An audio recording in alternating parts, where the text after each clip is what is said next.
Mehandipur Balaji temple Mehandipur Balaji Rajasthan में बना एक पावन मंदिर है जो पूरे इंडिया में फेमस है। भूत भगाने के लिए इस मंदिर में हनुमान जी की पूजा की जाती है और ऐसा कहा जाता है कि कोई भी इंसान किसी इविल स्पिरिट या भूत पिशाच से पजेस हो तो उसे ठीक होने के लिए मेहंदीपुर बालाजी मंदिर जरूर लेकर आना चाहिए। मगर तब क्या होगा जब बालाजी के आसपास भटक रही आत्मा ही किसी इंसान को अपना शिकार बना ले। अर्शी एक डॉक्यूमेंट्री फिल्म मेकर थी जो न जाने कितने वक्त से अलग अलग प्रोड्यूसर्स को कांटेक्ट करके उनसे काम मांगने की कोशिश कर रही थी। मगर छोटे मोटे काम के अलावा अर्शी को कोई काम नहीं मिल पा रहा था। तभी उसके एक दोस्त ने उसे बताया कि एक प्रोड्यूसर को अर्शी का काम बहुत ही अच्छा लगा है और वो एक बहुत ही बड़ा प्रोजेक्ट अर्शी से कराना चाहता है। यह सुनकर अर्शी की आंखें तो खिल उठी। उसे लग रहा था कि शायद वह जो ब्रेक इतनी बुरी तरह से ढूंढ रही थी वह अब उसे मिल ही जाएगा। वह अगले ही दिन उस प्रोड्यूसर से मिलने चली गई। उस प्रोड्यूसर ने बिना कुछ ज़्यादा देखे और पूछे अर्शी को वो प्रोजेक्ट दे दिया। अर्शी तो बहुत खुश हुई थी क्योंकि उसे काम के अच्छे खासे पैसे भी मिल रहे थे। उस प्रोड्यूसर ने अर्शी को बताया कि उसे मेहंदीपुर बालाजी जाकर एक रियल डॉक्यूमेंट्री शूट करनी होगी।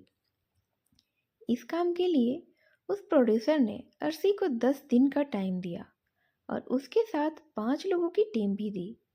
उस प्रोड्यूसर ने अर्शी को एक राजन नाम के आदमी का नंबर भी दिया और कहा कि राजन वहाँ का लोकल मैनेजर रहेगा।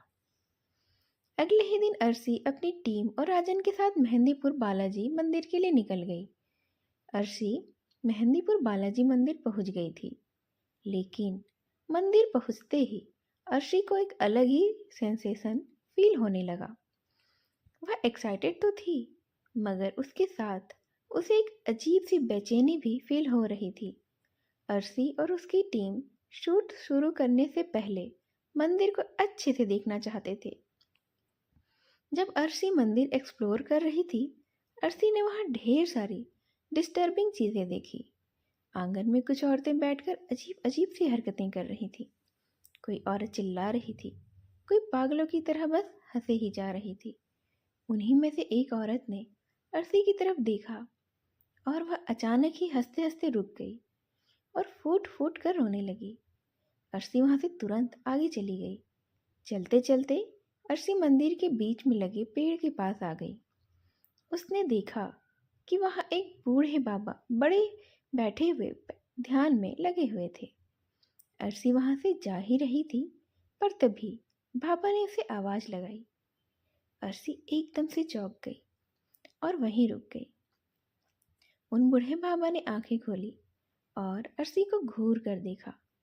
उन्होंने उससे कहा, बालाजी के मंदिर में कई चमत्कार भी होते हैं, लेकिन कई खौफनाक चीज़ें भी हैं। यह कहते ही वह बाबा अजीब ढंग से हंसने लगते हैं। अर्शी के साथ मौजूद राजन उसे वहाँ से ले गए। राजन ने अर्शी को बताया कि अगर कोई उसका नाम पुकारे तो पलट कर नहीं देखना। मंदिर के अंदर जो प्रसाद मिले उसे घर लेकर बिल्कुल भी मत जाना। अर्शी ने ऐसी बातें पहले भी सुनी थी। उसकी माँ उसे बताया करती थी कि बालाजी मंदिर में भगवान की बहुत ही ताकतवर शक्ति है जो लोगों को शैतानी काली शक्तियों से बचाती है। लेकिन अगर किसी इंसान ने बालाजी मंदिर के नियम तोड़े तो वह काली शक्तियाँ उस इंसान को हमेशा हमेशा के लिए जकड़ लेती हैं। इसके बाद अर्शी मंदिर में दर्शन करने गई और पंडित जी ने उसे प्रसाद भी दिया। उसने प्रसाद तुरंत वहीं खा लिया और फिर मंदिर से बाहर आने लगी। उसके आसपास भीड़ थोड़ी ज़्यादा थी, इसीलिए पूरा ध्यान मंदिर से निकलने पर था। जब अचानक अर्शी को किसी ने पीछे से पुकारा। राजन की बताई बात अर्शी के दिमाग से निकल गई और उसने पलटकर पीछे देख लिया। वहाँ तो कोई भी नहीं था। अर्शी मंदिर से बाहर तो आ गई थी, मगर अब उसका माथा बहुत ही तेज दर्द से फटने लगा था। तभी अचानक उसका फ़ोन बजा। एकदम से हड़बड़ा गई वह। अर्शी का फोन उसके हाथ से छूटकर नीचे गिर गया और टूट गया। वह अपने फोन के टुकड़े उठा ही रही थी कि तभी उसकी टीम का एक मेंबर आया और उसे बुलाकर अपने साथ ले गया। मंदिर से वापस आते ही अर्शी की तबीयत बिगड़ती ही जा रही थी। अर्शी का मन बहुत भारी होता जा रहा था। उसे ऐसा लग रहा था जैसे उसे ठीक से सांस भी नहीं आ रही हो, और इसीलिए अपने होटल पहुंचते ही अर्शी रूम में जाकर दवाई लेकर सीधे सो गई। सोते सोते अचानक ही अर्शी को एक सपना आया जिसमें एक काला साया अर्शी का गला दबा रहा था। अर्शी को ऐसा लगने लगा जैसे उसका दम तो घूटा जा रहा है। अचानक अर्शी की नींद खुल गई। वह पसीने में लथपथ हांफते हुए उठी। अब बाथरूम में जाकर अपने मुंह पर छींटे मारने लगी। जब वह बाथरूम से बाहर आई तो उसके दिल की धड़कन एक बार को रुक सी गई, क्योंकि उसने देखा कि उसका शरीर तो बिस्तर पर लेटा सो रहा था। उसे कुछ समझ नहीं आया कि आखिर उसके साथ क्या हो रहा था। वह बार बार अपने शरीर को छूने की कोशिश कर रही थी, मगर किसी हवा के झोंके की तरह उसका हाथ शरीर से आर पार हो रहा था। अचानक ही उसे एक अजीब सी आवाज आने लगी, किसी के बहुत तेज सांस लेने की आवाज। अर्शी ने मुड़कर देखा तो उसके बाथरूम की लाइट्स फ्लिकर हो रही थी। वह बाथरूम की तरफ गई तो वहां कोई भी नहीं था, मगर वह जैसे ही मुड़ी उसने देखा कि उसका शरीर अब बिस्तर पर बैठा हुआ था। उसके बालों ने उसके चेहरे को कवर किया हुआ था और वह तेज सांसें लेने की आवाज अर्शी के ही शरीर से आ रही थी। वह जैसे ही अपने शरीर के पास गई, अचानक से उसके शरीर ने अपना सर उठाया और अर्शी का दिल बुरी तरह से हाथ में था।